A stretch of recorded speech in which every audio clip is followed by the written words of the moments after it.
Assalamualaikum everyone. Today I'm going to talk about the Gresham hypothesis कि आज हमने बात करनी है कि ग्रेशन ने क्या हाइपोथेसिस दी थी। ब्रीफ इंट्रोडक्शन ग्रेशन की हाइपोथेसिस के बारे में।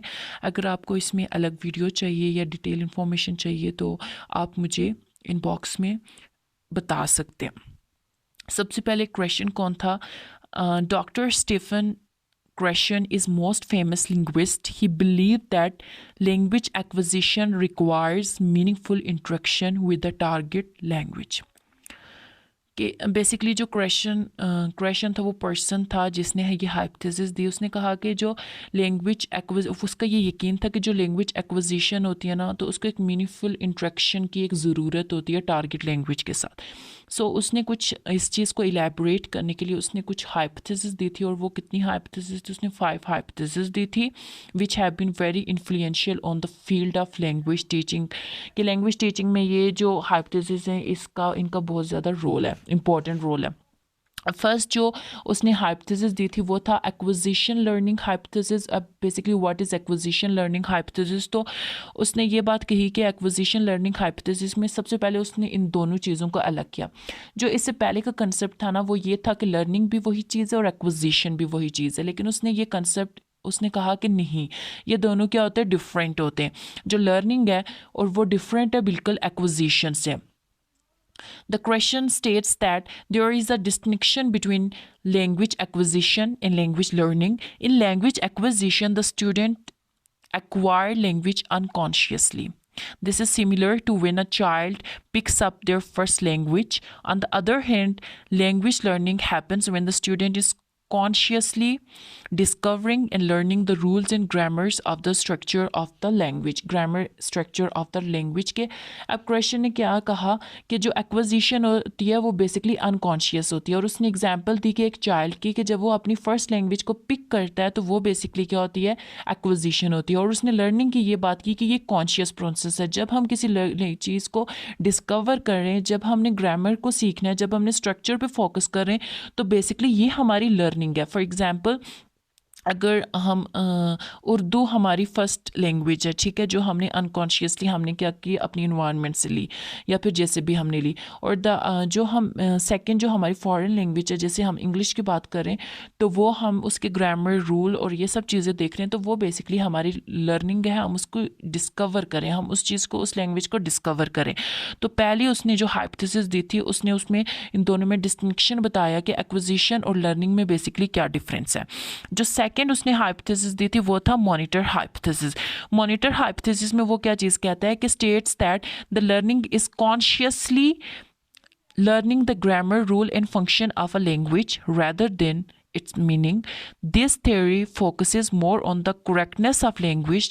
To use the monitor properly, their standard must be met. कि सबसे पहले वो कह रहा है कि मॉनिटर हाइपोथेसिस में वो ये चीज़ स्टेट कर रहा है कि जो लर्नर होता है उसको कॉन्शियसली क्या करना है कि ग्रामर को लर्न करना है। मॉनिटर हाइपोथेसिस में लर्निंग है, ना कि एक्विजिशन। एक्विजिशन लर्निंग से डिफरेंट है। तो मॉनिटर हाइपोथेसिस में वो लर्निंग की बात कर रहा है कि कॉन्शियसली आपने किस पे करना है? ग्रामर पे फोकस करना है, रूल्स पे फोकस करना है, आपने लैंग्वेज की करेक्टनेस को देखना है। अगर आपने लैंग्वेज की करेक्टनेस को देखना है तो उसने कुछ इसके लिए स्टैंडर्ड्स दिए हैं कि जब आप उस स्टैंडर्ड को मेट कर जाएंगे तो फिर क्या होगा? आपने लर्निंग, आपने सही से आप वो लर्निंग कर रहे हैं। सबसे पहले उसने जो दिया था स्टैंडर्ड वो ये है कि the acquirer must know the rules of the language. कि सबसे पहले आपने क्या करना है कि लैंग्वेज के रूल्स को आपने देखना है कि लैंग्वेज के रूल्स क्या है। सेकंड पे उसने क्या कहा था कि आपने एग्जैक्ट फॉर्म ऑफ लैंग्वेज पे फोकस करना है कि आपका जो मेजर कॉन्सेंट्रेट होगा, मेजर फोकस्ड होगा, वो फॉर्म ऑफ द लैंग्वेज पे हो। और थर्ड चीज़ उसने क्या की, उसने ये कहा कि आपने कंसीडर करना है कि टाइम, फॉर एग्जांपल कि अगर आप बोल रहे हैं ना तो आपने बात करते हुए ये देखना है कि आप गलत तो नहीं बोल रहे। आपने उस टाइम ये चीज़, इस चीज़ को अपने दिमाग में रखना है और आपने फोकस करना है कन्वर्सेशन के दौरान कि आप सही बोल रहे हैं कि नहीं। लेकिन ये जो उसका थर्ड पॉइंट था ये रिजेक्ट हो गया था क्योंकि ये इतना ज़्यादा बंदे के लिए ये ट्रिकी हो जाता है, थोड़ा मुश्किल हो जाता है कि वो बोलते हुए ये टाइम भी निकाले, सोचने का टाइम भी निकाले कि उसका स्ट्रक्चर ठीक है, वो क्या बोल रहा है और कैसे बोल रहा है और यहाँ पे उसने कौन सा वर्ड यूज़ करना है और कैसे यूज़ करना है। तो ये बेसिकली ये इसके कुछ स्टैंडर्ड थे मॉनिटर हाइपोथेसिस में उसने लर्निंग की बात की कि लर्न करना है आपने, रूल्स और ग्रामर को लर्न करना है, और रूल्स और ग्रामर को जब आप लर्न करेंगे तो आपने कुछ स्टैंडर्ड्स को देखना है। जो फर्स्ट स्टैंडर्ड है कि आपने रूल को लर्न करना है, सेकंड पे आपने क्या कंसंट्रेट करना है फॉर्म ऑफ लैंग्वेज पे, और थर्ड पे आपने क्या करना है कि आपने देखना है कि आप करेक्ट लैंग्वेज को यूज़ करें ड्यूरिंग कन्वर्सेशन। लेकिन ये बंदे के लिए क्या होता है, थोड़ा सा ट्रिकी हो जाता है। जो थर्ड हाइपोथेसिस थी वो था natural order hypothesis. Natural order hypothesis basically क्या है कि is based on the finding that language learners learn grammatical structure in a fixed and universal way। के अब यूनिवर्सल वे में, नेचुरल वे में जो आप लर्निंग करते हो वो बेसिकली क्या होगा, natural order hypothesis. This is a sense of predictability to this kind of learning which is similar to how a speaker learns the first language।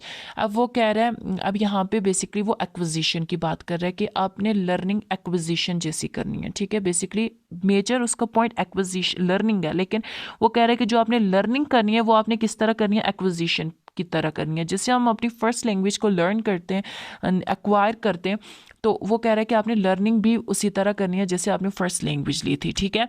आपने इन्वायरमेंट से करनी है, आपने उसके फॉर्म्स को देखना है और उसके स्ट्रक्चर को। फॉर एग्जांपल के यूनिवर्सल स्ट्रक्चर जैसे SVO, सब्जेक्ट वर्ब ऑब्जेक्ट का अगर हम देखते हैं तो ये सब्जेक्ट, हर लैंग्वेज में सब्जेक्ट भी होता है, वर्ब भी होता है और ऑब्जेक्ट भी होता है। अगर हम उर्दू में बात करें तो फेल, फाइल, मफूल होते हैं।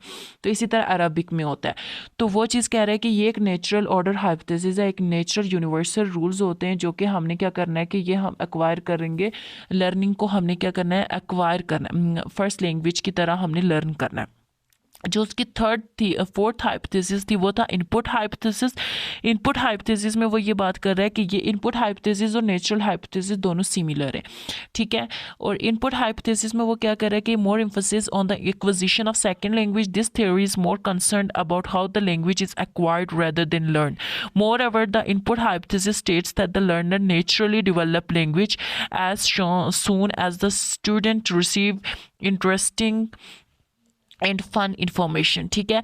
अब इनपुट हाइपोथेसिस क्या है, नेचुरल हाइपोथेसिस क्या है। जिसमें नेचुरल हाइपोथेसिस में उसने बात की कि आपने लर्निंग एक्विजिशन की तरह करनी है। यहाँ पे वो फोकस करा एक्विजिशन पे कि आपने जो लर्निंग है वो एक्विजिशन, आपने एक्विजिशन पे ज़्यादा फोकस करना है। जैसे कह रहा है कि एक स्टूडेंट होता है ना, वो फन इंफॉर्मेशन को जैसे एकदम एक्वायर कर लेता है, ठीक है। अनकॉन्शियसली भी हो, कॉन्शियसली भी वो चीज़ उसे नहीं बोलती। तो ऐसे ही वैसे ही आपने क्या करना, लर्निंग करवानी है स्टूडेंट से कि नेचुरल वे में उनको चीज़ों को क्या करें, वो लर्न करवाना है।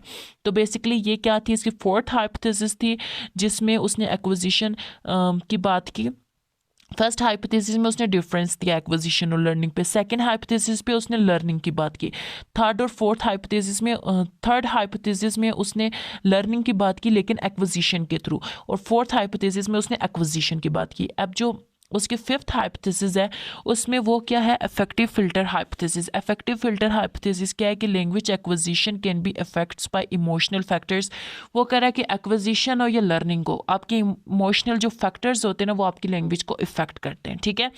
If the effective filter is higher then the student is less likely to learn the language. कि अगर वो फैक्टर्स ज़्यादा होंगे, उनकी लिमिट ज़्यादा होती है, फॉर एग्जाम्पल अगर डिप्रेशन लेवल है वो ज़्यादा, तो आप इतने लर्न नहीं कर सकते, ना ही आप एक्वायर कर सकते हैं, ना ही आप वो चीज़ लर्न कर सकते हो।